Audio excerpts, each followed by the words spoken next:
Assalamualaikum. Waalaikumsalam. Selamat pagi anak-anak semua. Assalamualaikum warahmatullahi wabarakatuh. Waalaikumsalam warahmatullahi wabarakatuh. Perkenalkan, nama Bapak Revinsa Ivana Putra, bisa dipanggil Pak Revinsa. Saya di sini akan mengajar mata pelajaran dasar desain grafis. Sebelum masuk ke pembelajaran hari ini, alangkah baiknya kita berdoa terlebih dahulu. Berdoa sesuai keyakinan masing-masing, berdoa dimulai.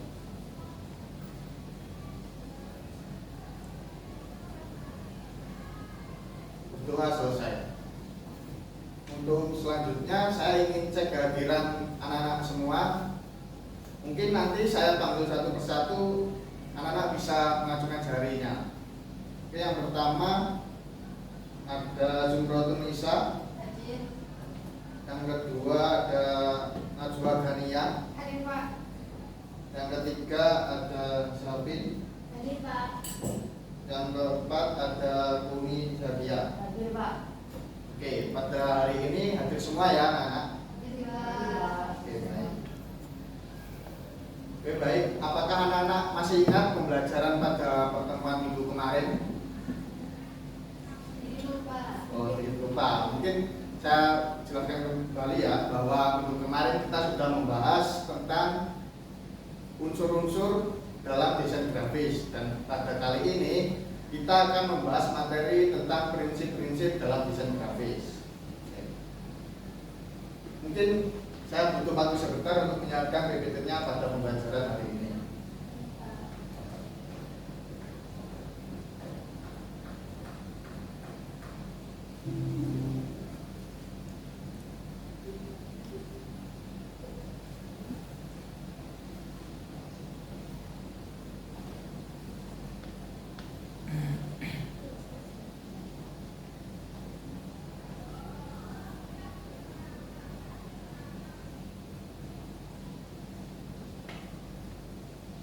Oke, pada pertemuan kali ini kita akan membahas tentang memahami prinsip tata letak desain grafis. Sebelumnya, Bapak ingin meng-share pengalaman pribadi Bapak, yaitu di mana saya ketika pergi ke mall itu melihat sebuah poster, di mana itu prinsip-prinsip tata letak desain grafisnya itu sangat kurang, seperti penggunaan gambar, penggunaan warnanya, penggunaan teks yang digunakan itu sangat kurang menarik, apalagi bagi pengelihat seperti saya itu menjadi kurang mengerti apa sih maksud tujuan poster tersebut.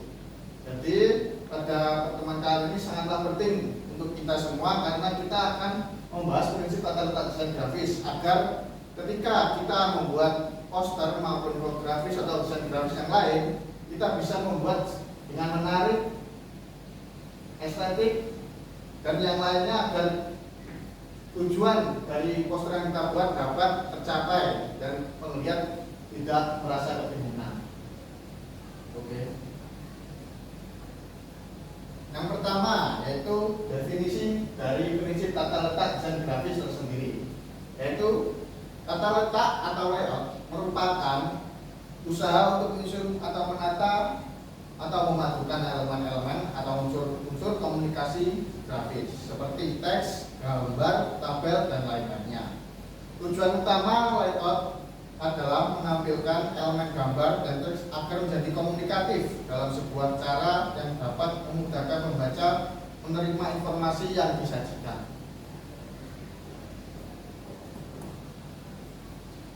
Oke, di sini Bapak memiliki 3 gambar nih. Sekarang amatilah ketiga gambar ini dan sebutkan kekurangan dan kelebihan dalam penggunaan unsur tata letaknya. Mungkin Bapak beri waktu sekitar 3 menit, cukup anak-anak? Cukup Pak. Ya, mungkin 3 menit saja. Silakan diamati terlebih dahulu, nanti bisa dijelaskan.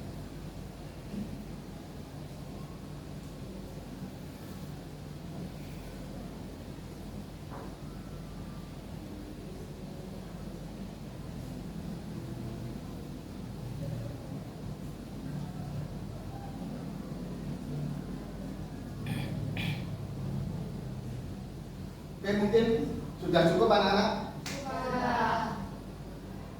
Saya ingin menanyakan kepada Gania, bagaimana setelah mengamati ketiga gambar tersebut? Baik Pak, menurut pendapat saya dari poster yang paling kanan itu dari segi desain fontnya itu terlalu kecil Pak. Ya. Jadi membuat pembaca dan pelihat itu bingung harus membaca dari sebelah mana terlebih dahulu. Seperti itu Pak, kalau pendapat saya. Kalau menurut Kak Gania, dari ketiga gambar ini yang paling sesuai dalam penggunaan tata letak dalam desain grafis itu gambar yang mana? Menurut saya yang tengah Pak, karena keterbacaannya juga visualnya itu mendukung. Jadi kita yang melihat itu mengetahui pesan apa yang ingin disampaikan dari poster. Oke, baik. Sangat baik ya jawaban dari Gania, menunjukkan bahwa tata letak dalam desain grafis sangat berpengaruh dalam kita membuat desain grafis. Apakah teman-teman yang lain setuju dengan pendapatnya Gania? Setuju Pak. Oke. Selanjutnya adalah unsur-unsur desain grafis. Yang pertama ada perbandingan atau proporsi. Yang kedua ada keseimbangan atau balance. Yang ketiga ada irama atau harmoni. Yang keempat ada kesatuan atau unity. Dan keempat ada harmoni. Yang keenam ada kontras. Masuk di unsur pertama, yaitu apa sih perbandingan atau proporsi? Proporsi berkaitan dengan perbandingan ukuran antar elemen dalam desain. Prinsip ini memastikan bahwa tidak ada elemen yang terlalu dominan atau terlalu kecil sehingga mengganggu keseimbangan visual. Proporsi yang baik menciptakan hierarki visual yang jelas, membantu membaca dan mengikuti alur informasi dengan akurat. Oke, seperti contoh yang saya berikan ini kan menjelaskan tentang burunot saat bekerja, lalu ada cegah dengan sikap. Dalam poster ini kita bisa membaca mengikuti alur dengan natural. Seperti apa sih burunot itu? Tahukah kamu kenali gejalanya, penyebab dan cara mencegahnya. Jadi dalam poster ini semua elemennya menggunakan proporsi yang seimbang. Apakah mudah dipahami? Nah, Sudah Pak. betul. Yang kedua ada unsur keseimbangan. Apa sih unsur keseimbangan itu? Keseimbangan mengacu pada distribusi visual elemen-elemen dalam desain. Ada dua jenis keseimbangan, yaitu simetris atau formal dan asimetris atau informal.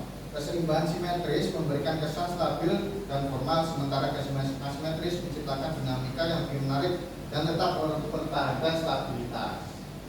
Oke. Di sini Bapak memberikan dua contoh. Yang di sebelah kanan ini merupakan jenis keseimbangan asimetris. Jadi kita dapat fokus terhadap Hari Bumi Sedunia yang merupakan misi dari poster ini dalam memperingati Hari Bumi Sedunia. Dengan yang sebelah kiri merupakan poster yang formal. Jadi menggunakan topik yaitu isi piringku raih sehat dengan gizi seimbang, yaitu yang bawahnya juga menjelaskan yang bersih seperti sayur-sayuran, makanan pokok, buah-buahan, dan lauk-lauk. Oke.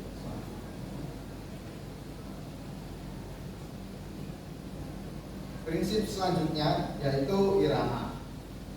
Irama dalam desain grafis menciptakan aliran visual yang membimbing mata pembaca melalui komposisi. Ini dapat dicapai melalui pengulangan elemen seperti warna, bentuk, atau pola dengan interval tertentu. Irama memberikan dinamika dan mencegah desain terlihat statis atau membosankan. Seperti contoh di samping ini, kita bisa secara jelas mudah memahami apa sih makna dari poster tersebut. Seperti di samping ini contohnya jauhi rokok, ingat bahayanya. Yang pertama ada merusak kesehatan, membahayakan orang lain, menyebabkan kecanduan, dan menguras kantong. Jadi alur dalam membaca poster tersebut sangat jelas dan sangat mudah dalam pembacaannya. Selanjutnya ada prinsip kesatuan. Kesatuan memastikan bahwa semua elemen dalam desain bekerja bersama sebagai satu kesatuan yang koheren atau bersatu ya. Meskipun terdiri dari berbagai komponen, desain harus terlihat sebagai satu entitas yang utuh. Kesatuan dicapai melalui konsistensi penggunaan warna, tipografi, dan elemen visual lainnya. Dalam contoh poster ini, penggunaan warna, tipografi, gaya-gayanya juga dan elemen visual lainnya sangat cocok sekali. Dimana sebagai kita, sebagai pembaca atau penglihat dapat mudah memahami apa sih maksud dan tujuan dari poster tersebut.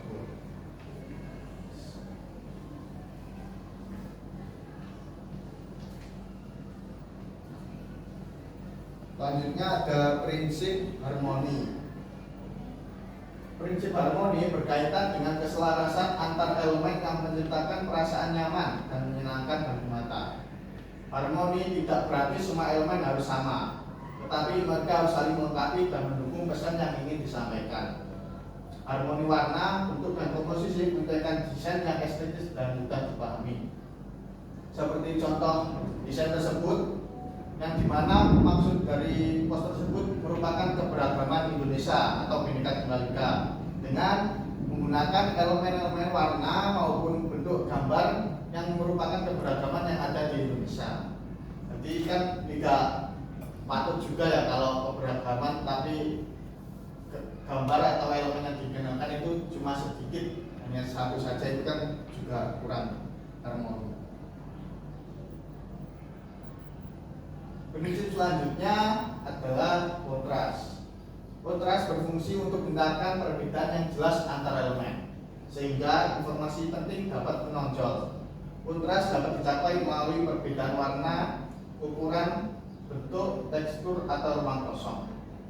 Prinsip ini sangat penting untuk menciptakan fokus dan hierarki informasi yang efektif. Seperti poster di samping menggunakan perbedaan warna yang sangat efektif, di mana yaitu menonjolkan untuk ayo stop bullying. Dengan cemooh-cemooh seperti itu maupun perkataan itu, poster tersebut dapat tersampaikan dengan jelas dan mudah dipahami. Sampai di sini apakah ada pertanyaan anak-anak? Saya mau nanya Pak. Ya boleh. Saya mau nanya pendapat Bapak, seberapa penting komponen-komponen itu tadi dapat mempengaruhi bagus atau enggaknya suatu desain grafis? Oke, pertanyaan yang bagus untuk Gania. Jadi elemen-elemen tersebut sangatlah penting dalam proses kita membuat desain grafis. Karena jika kita menghiraukan atau mengacukan satu elemen tersebut, maka desain grafis yang akan kita buat itu menjadi kurang dan akan menjadi sulit untuk para pembaca atau penglihat itu mengerti apa sih makna dari poster yang kita buat tersebut. Dan juga penggunaan itu sangat perlu agar saat membuat desain grafis itu kita tidak menjadi kebingungan juga. Apakah sudah menjawab? Sudah menjawab Pak, terima kasih. Oke, lanjut ke penugasan, yaitu sekarang buatlah desain grafis, bisa poster atau infografis, nanti dikerjakan secara berkelompok 2 orang. Oke, saya Bapak beri waktu mungkin 15 menit cukup ya anak-anak? Cukup Pak.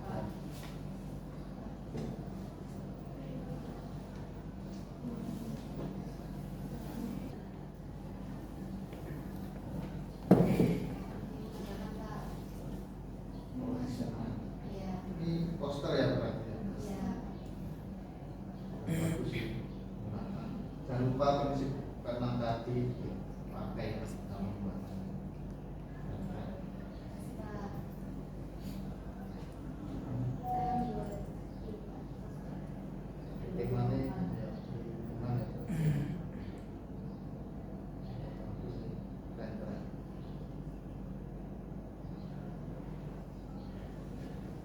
Dan anak karena semua sudah selesai ya, Mungkin Bapak ingin tunjuk salah satu kelompok untuk maju mempresentasikan hasil pekerjaannya, dan untuk teman-teman yang nanti belum maju bisa memberi tanggapan dari pekerjaan teman yang presentasi. Mungkin saya bisa memanggil Zawin untuk maju, kelompok Zawin untuk maju ke depan mempresentasikan hasil. Dikirim ke saya saja. Oh iya, baik Pak.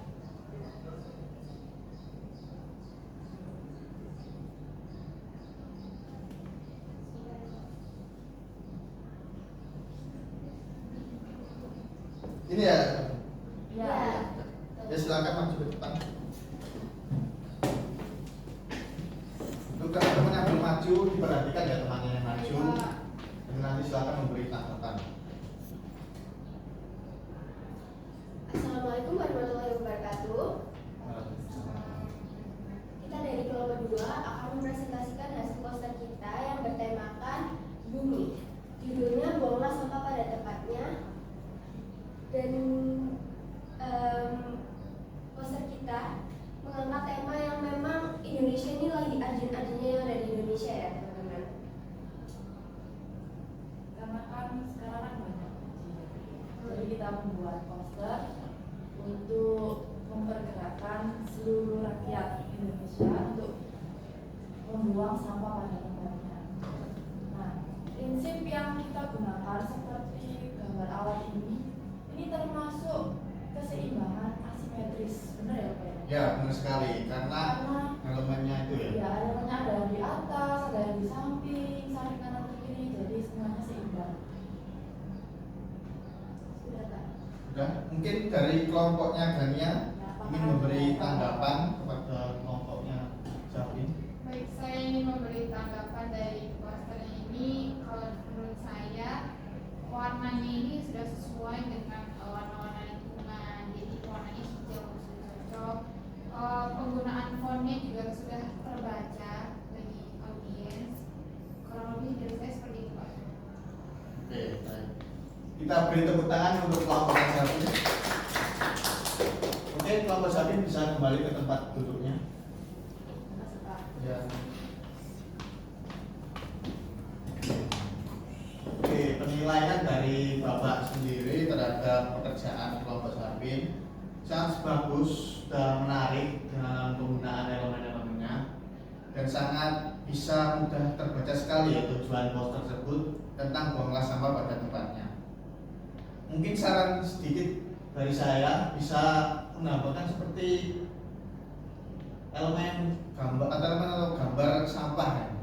Bisa langsung sampah bisa botol bekas, bisa plastik gitu di tempat sampahnya, jangan hanya tempat sampahnya saja. Mungkin itu saja sih dari saya, nggak bisa.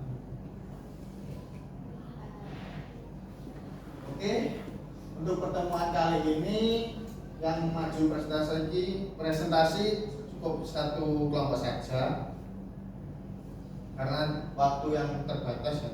Nah, oke, masuk ke kesimpulan. Penerapan ke-6 prinsip secara bersamaan dan seimbang akan menghasilkan desain grafis yang tidak hanya menarik secara visual, tetapi juga efektif dalam menyampaikan pesan kepada audiens target. Mungkin dari Kak Nisa, ke-6 prinsip tadi apa saja? Ada keseimbangan, perbandingan, harmoni, irama, kesatuan, sama kontras. Oke, benar sekali ya anak-anak semua. Mungkin Bapak cukupkan untuk pertemuan hari ini. Kita bertemu kembali pada pertemuan selanjutnya di minggu depan, di mana kita akan membahas materi tentang beragam format gambar seperti JPG yang biasanya kita gunakan dalam memotret. Selanjutnya ada format gambar PNG, di mana biasanya background itu bisa menjadi transparan atau tidak terlihat. Selanjutnya ada format gambar GIF, di mana gambar tersebut bisa bergerak secara sendiri. Sangat menarik bukan untuk pertemuan minggu depan anak-anak? Menarik Oke, semoga anak-anak sehat selalu ya agar bisa bertemu di minggu depan.